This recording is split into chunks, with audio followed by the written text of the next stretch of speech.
one of the benefits of doing a rebuild, huge project like this ourselves, is the learning experience we're getting from it. We're learning so much.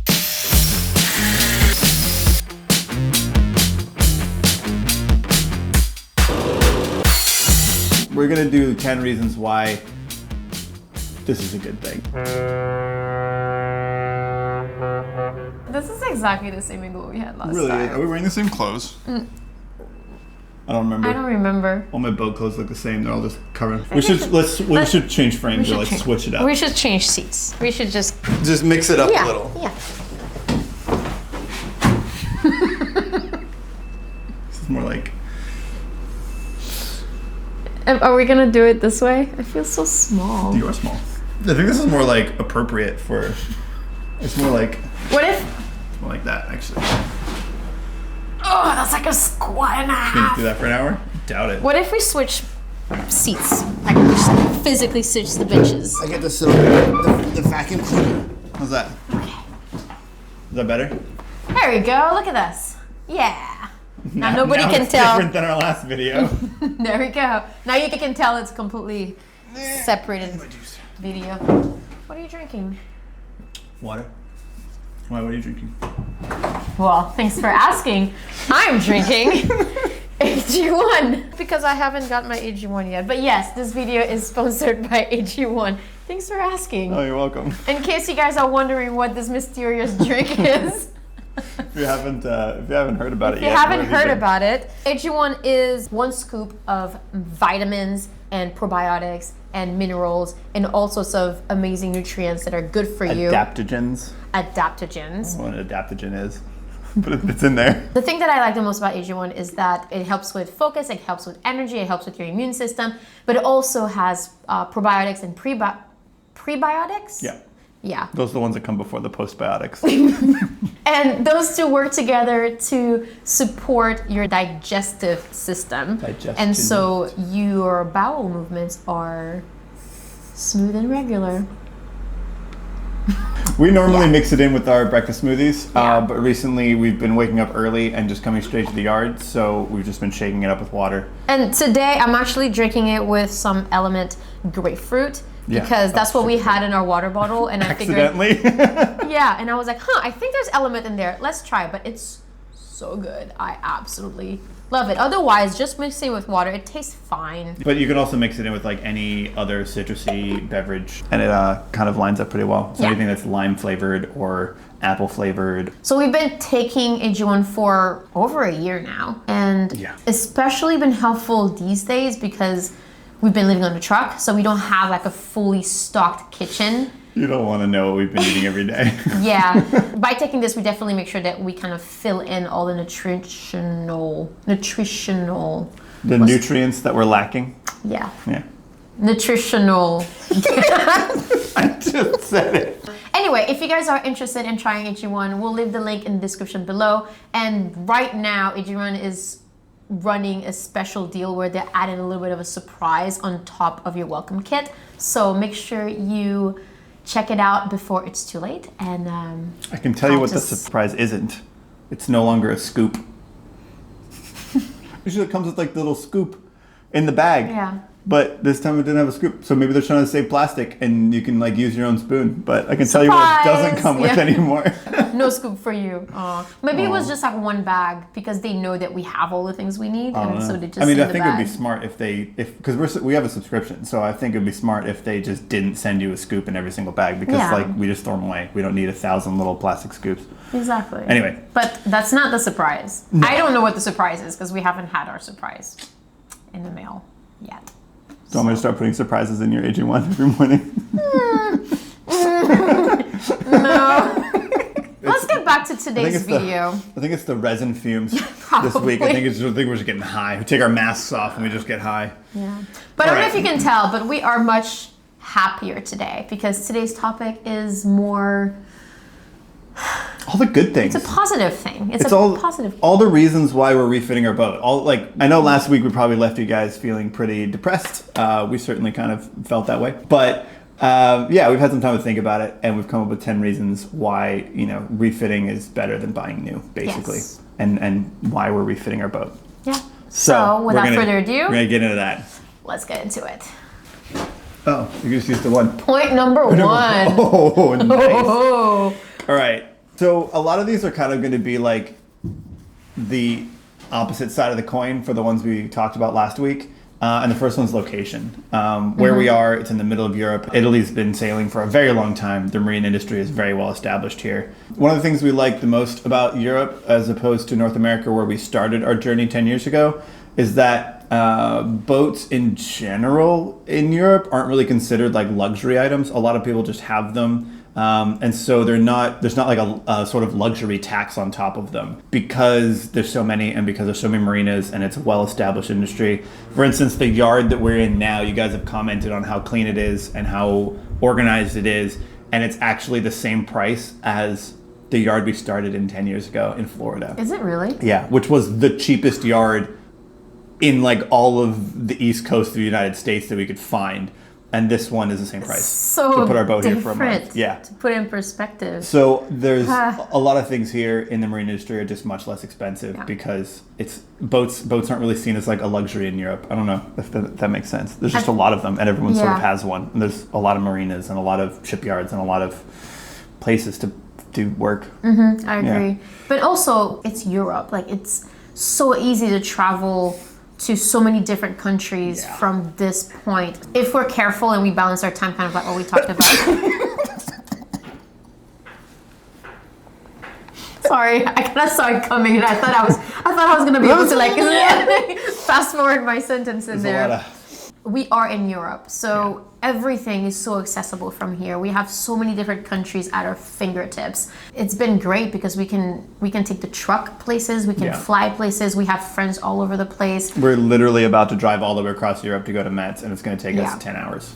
And connected to the marine industry, that's a really big help too, because a lot of the companies that we're working with for this refit are located in Europe. So we can drive to their headquarters and to the factory and actually have meetings in person, make sure that we get the equipment in time and things like that. So I think location-wise definitely has the downside, but I think it has a more positive aspect to it. That's why we chose Europe. I mean, we've been sailing around for the last 10 years knowing that eventually a refit like this was going to need to happen.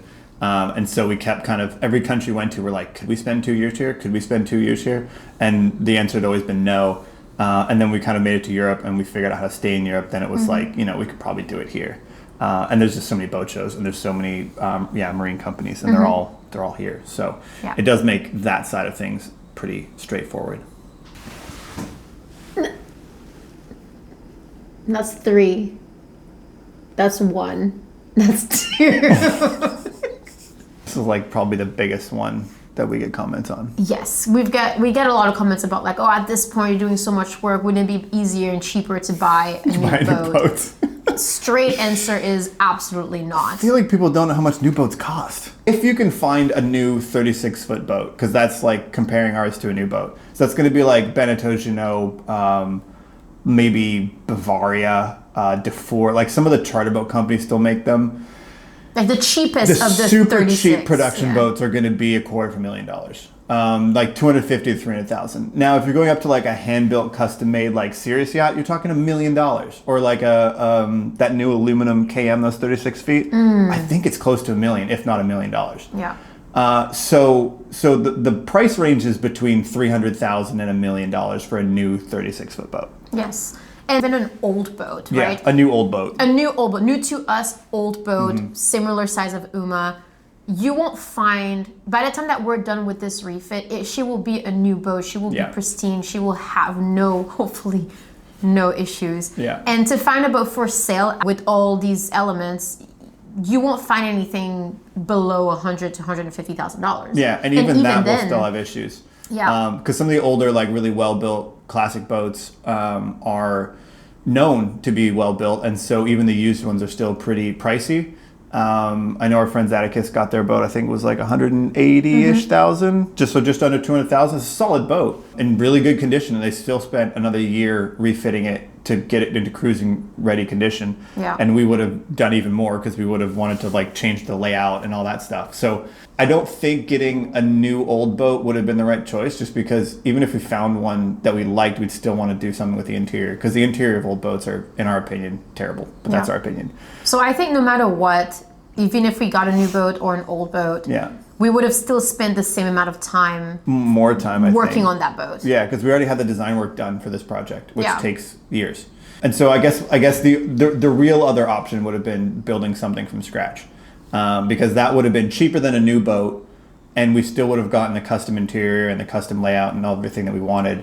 But that would have taken way longer and cost way more, because just the hull is about a third of the cost of a boat.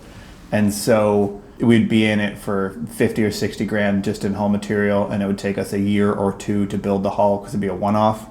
And then we'd be where we started a year. Like it would probably take 2 or 3 years longer if we're going to build a custom boat. Yeah. And we like the shape of this boat. She's got good lines. She sails well. She's a good size for 2 people. Like, it's not like we're in like a tiny little 28-footer or something like that we didn't like to begin with. And also, like, if we were to change boats, we wouldn't try to find a 36-foot. No. We would try to upgrade to something bigger. And and then that costs more time and more money, even if we were doing it from scratch or refitting an old boat. So I think until we can, like we keep saying the same thing, until we can build the boat that we would want from the ground up without going into debt for it, then we can think about upgrading. But in the meantime, our boat is definitely the cheapest option to fix it, is the fastest option to fix it, because we already know most of the things on this boat. And there's a lot of things that we do to actually save a lot of the cost as well. Like we're working with a lot of the companies to get the equipment that we need, because we happen to have a YouTube channel, which helps a lot in this case. That's the other third of a boat build out is the equipment that goes on board. And we've developed some pretty good relationships with companies over the years. And we're working with some new ones this time around. Every time we find some like new and innovative company that's doing good things in the industry, we try to reach out to them and find a way to work with them, because it'd be cool to have that stuff on board. Yeah, and also we're doing the work ourselves, which definitely helps with cost. A lot. A lot. A lot. Yeah. 3. That looks like 4. There you go. Speaking of doing things ourselves, one of the benefits of doing a refit, rebuild, huge project like this ourselves is the learning experience we're getting from it. Absolutely. We're learning so much. Yeah. I mean, we've already learned a bunch in the last 10 years just from going from absolute zero knowledge about sailboats at all when we bought ours. We'd never even seen the interior of one before or had gone sailing, to learning a lot about what it takes to make a good cruising boat and where you can and can't go with different boats. And now we're able to like take all that knowledge and actually like put it into play in this refit and build it the way it really should have been built from the beginning. Yeah, and learning all the ways that is possible to build a boat as well. All the little tricks and techniques. And reapplying skills from the construction industry when we were doing houses into the marine industry. Because like a lot of it's still just plywood and wood and carpentry and electrical and basic stuff. So it's been a really amazing experience to kind of like put all that knowledge into practice finally and like a large enough project that it makes a difference. Yeah. And we can kind of only do that when we're doing the work ourselves. Yeah. And also in the designing aspect of things, we're learning so much and we're able to grow our skills in terms of like designers, because now that we're able to take those skills plus the skill that we have of sailing and develop our designing skills when it comes to boats, I think that's a beautiful experience. And I think doing this is the only way I think that we can actually learn that. Yeah, because it's one thing to sort of like know something in theory or to sort of practice something, but to actually have a project to apply it to means you actually learn it, I think, better. Including all the stuff, what we've been doing with the design. And like when we were in architecture school, iPads didn't exist. No, VR didn't exist. And so just taking that and relearning and all the new tools that are available to us now has been really fun. I think VR has been kind of one of my favorites, because we can just take everything we've been doing on the iPad, put it in a headset, walk around, and like actually see what it's going to look like, which is really cool. All right. Oh, these are good segues, though. Speaking of experimenting with new technology. Point number 4. Point number 4. We should make sure we're not making some weird gang sign. None of these signs mean anything, people. We're Okay. I hope not. I mean, hope we're not. not we're not Let doing it- them to mean something Let other us- than if numbers. you can translate what our finger signs mean, This means turtle. Comment down below. Doesn't it mean turtle in the diving world? I don't know. Or ray. I think this means ray. This boat has always been, since the beginning of our journey, she has always been an experimental platform. Yeah. And it holds true, especially right now, where we have the opportunity to test new technologies and new equipment that are not quite out in the world yet. And we're so excited to like share all that with you when we are able to. Finally get around to it. But there's a lot of But, cool things coming yeah. up that's not just plywood and fiberglass, we promise. Yeah. We like sort of living on the edge and living on the edge of like technology and being able to sort of like figure out what's coming, what's actually available, and then how that could integrate and what that changes. Like putting electric motors on a boat changes a lot because boats have been designed around a diesel motor for so long. And learning there's some things that do work well in the marine industry and in boat design, and some things that are just really antiquated and just done for the sake of tradition. And so being able to put all that together has been awesome. And we're excited to show you guys what's coming up. Yeah. But we can't talk about it yet. So the reason why I did that is because like it probably is loud in the microphone. So something in your eye. Your finger. No, not. You have something in your. I was trying to help. Probably resin. You had something before my finger. Just saying. The problem with mixing, I think I noticed, like normally AG1 mixes so well with water, but for some reason with the element, it doesn't quite dissolve the same way. Because of salt? Yeah. Maybe. But it tastes better though. Oh my god, it tastes so good. You want to try it? I had it with watermelon yesterday. It was really good. Yeah. This is grapefruit. All right. Point number 5. Point number 5. Nicely done. We're so special. It's like we communicate. No shit. You can see it. I think it's a bit of a curse, actually. We can't, like, we can go sailing on any boat, but when it's ours, it needs to be customized. And so that's why, like, we're on Yacht World every week, hoping that there's something else out there that we could, like, jump into. But there's just not. We want to rip anything apart and make it better. And so it's sort of a curse that we both share. And so as we mentioned before, either building a brand new boat from the keel up and not going into debt, that's the key, or rebuilding what we have are the only two ways that we could have gotten the level of customization that we want. Or getting an old boat and still rip it apart and Yeah, still I mean, do like, this. if this boat burned to the ground or sunk or whatever, we would have done that. We would have gotten another, $10,000 boat and done it again. But the problem is when you're looking at a good boat, a good used boat that's in like the 150,000, even if we had that kind of money, we'd still want to gut it. And so it kind of defeats the purpose of buying an expensive boat because they're that price because they're nice. Yeah. And they still have working engines and working systems and generators and all that stuff. So, Yeah. And old boats, I mean, there's a charm, there's a romance to an old teak and like a Hans Christian varnish or a Baba or inside. something. Yeah. But like it's not really our style. And I know that if we got a boat that looked romantic and old, and it's on, still want to paint we it. still want to paint it white and gray because Yeah. that's us. And so we'd feel bad about it. So for now, yeah, I think the fact that we can do exactly what we want in the shell that we have, Yeah. I think it's the best way forward. Yeah. And I love it because we were able to solve so many problems that we had before, and we were able to use the space in ways that was never used before on this boat. On every like nook and every cubby is going to be specifically designed for a task that we Yeah. know what that task is going to be because we've been sailing this boat for 10 years. Yeah, So it's like and- we need a drawer for like the radio and the flashlight and the, like we need, and so yeah, it's going to be good. And by the end, she's a boat that's designed for us, Yeah. for the way we live, for the way that we manage our day. She's not for anybody else. And we're not doing this boat so that we can get our money back and sell it later. That's not the point We've of this already gotten our refit. money back from this boat a I 1,000 know. times over. If that was the point, we wouldn't be doing this. Don't get into boats if you're trying to invest. No, but if you're trying to get something that you actually want, that's, I mean, for me, that's the only way. Yeah. Is to build it Build yourself. yourself. Yeah. Because even if we could design every single detail, and even if we had the money to hire a contractor to build it out, there's still, because we're capable of doing the work ourselves, it's just faster, and there's little things where like, they just don't show up in the iPad. Like we're pretty good at designing stuff, and we design everything in the iPad first, and then while we're building, it's like, oh, actually, like if it was over this much and that much smaller, or we can like actually put the object in the space and be like, it needs to be a centimeter this way or whatever.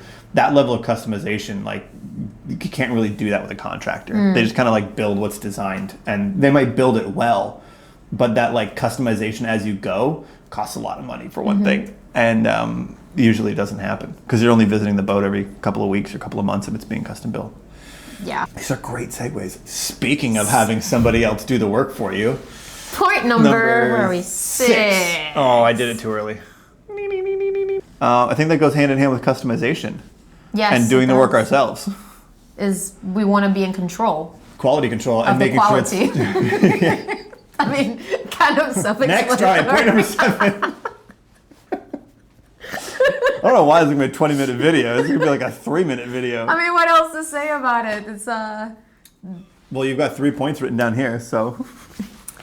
I wrote, getting a different boat means getting someone else's problem. Oh, true fact. True fact. No, read the whole sentence. Read it in a way that people can hear So you. this is the way that we do it. We kind of like bullet point it, and then we brainstorm a lot of things underneath that bullet point just to remind our brains what we want to talk about when the camera starts rolling. And we still forget what we want to talk about. So we're still going to look at our points. Anyway. We do, don't we? I need a minute. Like, shut the fuck up. Oh, the microphone is here. So It's like, hold on. Shut the fuck up. Getting a different boat means getting someone else's problems. We still want to rip it all out and do it the right way. Yeah. Like we Quality said earlier, control. I mean, it's like we have a disease that we just can't sit on something that isn't quite right. It's one thing if it's like we're chartering or borrowing or being on somebody else's boat, like we can certainly enjoy it. But when it comes to something that's ours, like we just love the customization. Yeah, but it's not even something that's right. It's right for us. Yeah. Right? Because even if we have mistakes and imperfections in our design, it is our design. So Yeah. we accept that the boat isn't perfect. It has character, right? For us, it's like we can look at something and be like, I could spend 10 more days making that perfect, or I could get it done in an hour, and I'm just going to accept that imperfection. But that makes it hand built. That's part of the quality. That's part of like the character of something. Yeah. It's like, yeah, it's a little wiggly. And you remember the story behind it. It's Yeah. like, yeah, oh, that door. If only you knew Yeah. why we did it this way. Knowing you could have made it better, but you just chose to make it faster. And that compromise we make every day. I think the example that comes to mind was back when we first rebuilt the galley and we built our Korean top. It was the first time that you were working with Korean. Yeah. And we made it was beautiful at the end. Like we worked so well The into guy it. I bought the Korean from was like, do you want a job? I was like, no. It was so pristine. And then I remember that we went to the boat show. I think it was the Southampton boat show. And we walked into a couple of the boats. And one of the boats was like marked at $1 million or $1.5 million. $1.75 million. We're not going to name drop though. It was aluminum. We'll just leave it at that. Starts with a G. Okay.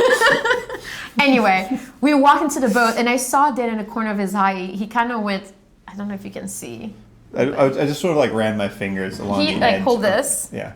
He just went like this, like, you know, along On the the edge edge of or, the like, car underneath. I can't help it. I mean, we've been in a lot of boats, and every time we're on one, it's that I can't help it. But you just kind of like you finish. touch the finishes, you kind of open the cabinets, you look in behind them, and you go, I wouldn't spend $2 million on this, even if that was disposable income of mine. Even if it had $2 million just kicking around in the lint drawer with my socks, Yeah. I wouldn't spend it. And so then it comes down to customization again, and then it comes down to there's only a couple of boatyards in the world that could make a boat to like the quality that we would want, and it would cost millions of dollars. Yeah. And if we were building a boat for you, we definitely make sure that the quality control was on top of the top of the top. Yeah, but if we were doing the work, nobody would be able to afford it. Right. That is also true. Do you want a $3 million 36-foot boat that takes 10 years to build? No, you don't. Oh, come on. Man. Which brings us, segue, to point number 7. Point number 7. Oh, shit. Oh. Just leave one arm. Yeah, you had it right, 50%. Speaking of quality control, When did you we'll get the iPad segue into They're reading all your the answers. This is quality 4K now. I guarantee you can read this. of our lives. What are we doing? Oh, you're trying to I'm segue. really trying to segue into that. But it makes sense. We're Okay. controlling the quality of our lives. Right. So we're not going to settle. We're not settling for A couch. a couch. We still did. And so I'm wearing this shirt today. We still didn't buy one. okay. Still didn't buy a couch. Anyway, we made the decision when we started this refit to move into our truck because apartments and car combined would be Too expensive. expensive. Like the price of this whole refit. Yeah, and then we'll have to figure out a way to get rid of the apartment and Yeah. to sell the car by the end of this. So instead, we decided to buy our Defender, which we've been living on and in. Actually, kind of both, yeah. On and and in, in. yeah. And on. But we've been living on our truck for the past year and a half now. Yeah. 18 And- months or something. It's been challenging, but it's also been really great. That was kind of the point for us because we've always wanted to do land adventures. Actually, since before we got the boat, we wanted to do land adventures. But for us, living out of a truck or a car in overland was always sort of like a thing you did for a time, not like a lifestyle. You know, it's hard to live in a van full time. I guess some of the vans are getting better, but it's not really the space. It's more just like parking and showering and like dealing with all that life stuff. So we kind of put those dreams on pause for a long time. And then when we made it here and we were like, we need a place to live, we're like, why don't we finally live in the land adventure vehicle and start working on that at the same time so that we can live in it, figure out what we like, figure out what we don't like. Basically this year and a half or 2 years of this refit, living in the truck is like our loop of the Caribbean where we're just figuring out what we want, what we need, making sure it all works so that we have like a land adventure rig when we're done with this and we can go explore cool places. And this project, particularly on our boat, has been great because we've had 10 years of figuring out what we want. And so that's 10 years putting it exactly like every time we sleep there, we're like, oh, we wish we could get rid of this. We want to get rid of that. Eventually we'll do it. And now we get to just do everything the way we want to. And then the truck is the same way. Like the reason why we love being in the truck now is because it's a great segue to eventually doing a beautiful remote safari adventures, knowing that we'll have the truck the way we want it by then. Yeah, because we lived in the truck for 6 months. 6 or 7 months with it completely empty. Yeah. It just had the rooftop tent on it and we're living out of just like plastic bins. And then when we hauled this boat out last year and started sort of when the guys were doing all the glass work here and we had the container we built out the back of the truck as sort of a way to like get back into building stuff. It'd been a while, you know, so we're getting the tools and getting things organized and figuring out where the glues and screws you can buy and making sure all of our power tools work, which most of them didn't after being on a boat for 10 years. So yeah, it's been a really cool way to sort of do both at the same time. And the truck's pretty dialed in now. Yeah. Speaking of speaking of crafting our life. Okay, let's see if we're in tune. Okay, look at me. Look at me. Don't look at the camera. Okay. Look at me. Point number 8. Fuck yeah. Telepathic. How do we do that? That's why we suck at playing rock, paper, scissors. We cannot play rock, paper, scissors. It'll be like 10 in a row. And we're like, oh, we're doing the same thing over and over again. The opportunity that we have to work with our hands. Yeah. Like there's nothing like it. I mean, point 9. It takes us back to when we were in architecture school. You know, you can study buildings, you can study the structural elements, you can do the drawings, but until you go and you actually put your hands on a wall, you won't really have the experience of building something. So you have to get your hands dirty. And I think doing this project has been basically that. We get to like experience building something ourselves and being proud of our work by the end of it. And yeah, it goes back to quality control. It goes back to customization. Budget, It's go back to yeah. budget and the imperfection and character. Yeah. Like you look at this piece of wood and then you're like, yeah, okay, it's not perfect. You must just stab me in the eye with that. No, I was It's not careful. perfect. I know the distances between you and my wood. Shit. Anyway, yeah. So it may not be perfect, but you know that you built it, and you're proud of it because you know you built it. So that's, I think, what the point And I think we've is. always been both into that sort of design build aspect where we're not just designing stuff and then having somebody else build it, and we're not just building stuff that somebody else designed. We've both been into the design build since we met, I think. So yeah, the ability that was to design this project ourselves and then also build it ourselves, and then also like modify it along the way. Like that's the craftsmanship, is like not just hiring a contractor to do what you tell them to do, but the ability to like change things on the fly because we're capable of designing it quickly and then building it and modifying it and tweaking it. It's been a lot of fun, and to do a project this big, you know, it's like building a house. It's a little floating house. So If you're an artist and you work on your painting or you work on your sculpture or you work on your jewelry or whatever it is, like by the end of it, you're so proud of your own work because you know you put your sweat and heart into that project. And I think that's what's happening with this boat for us. I mean, it's not like shows. we're not emotionally tied to the boat Speak for per yourself. se. But no, she's listening. Uma, don't listen to her. we're not particularly attached to the boat in an emotional way. I think we're emotionally attached to our own work. And so it could be the boat, or it could be the truck, or it could be a motorcycle, or it could be a tree house. It doesn't really matter what the object is in the end. It's the fact that we get to put our love into a craft. And I think that's what we're emotionally attached to. Absolutely. And this whole project is kind of acting as a bit of a portfolio for us as Yes. well, for future projects. And we'll just leave it at that. A lot of secrets, We'll just guys. leave it at that. That's 4. Yeah, but you're missing the 5. 9. This is a big one for Oh, you. that's a... I'm gonna take a nap. Wake me up when you're done venting. All right, let's start this. I was born in 1990.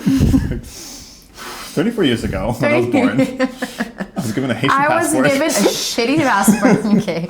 No, so I've always wanted traveling to be a big part of my life. So when we did buy the boat and we wanted to sail around the world, that was kind of a dream coming true type of situation. The fact that I need visas for every single place I go doesn't change. I've lived with that, you know, my entire life.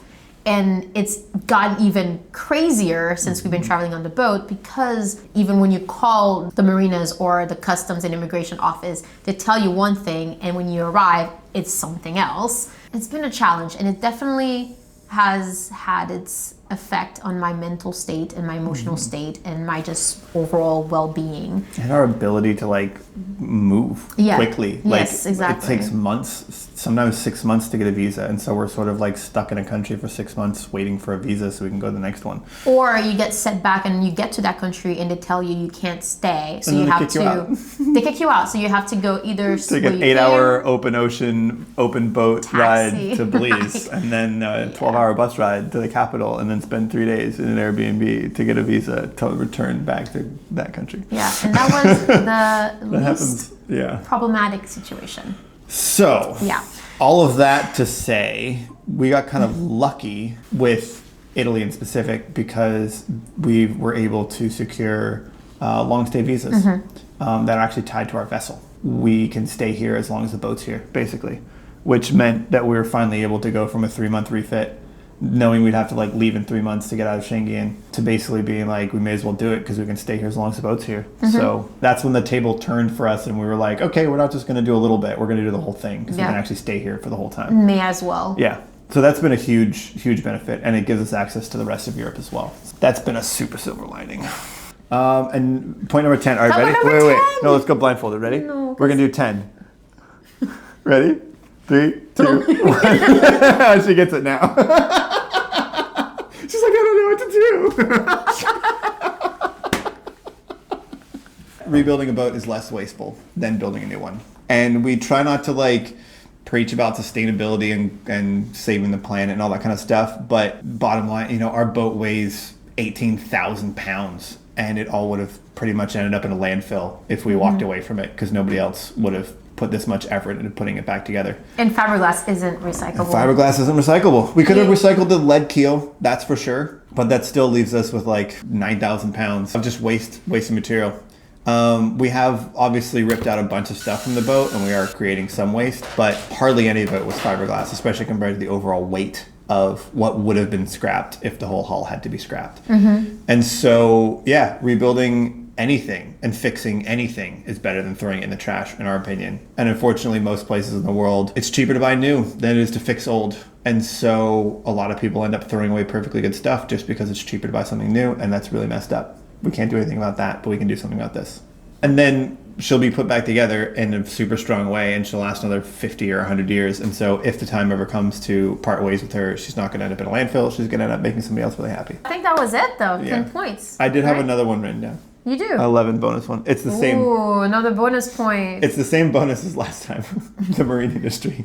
Last time we were complaining about how archaic and old and just set in its ways it is. But one of the cool things about the marine industry, especially the private part of it, is it's just completely unregulated. We can do whatever we want with our own boat, and nobody's telling us we can and can't do with it. Unlike houses or cars or planes or anything else, like we could do whatever we want with the wiring, we can do whatever we want with the interior. Nobody cares, because if it sinks, it's our problem. I know what you guys are going to think, but what about insurance? It will be able to cover you if you do whatever you want.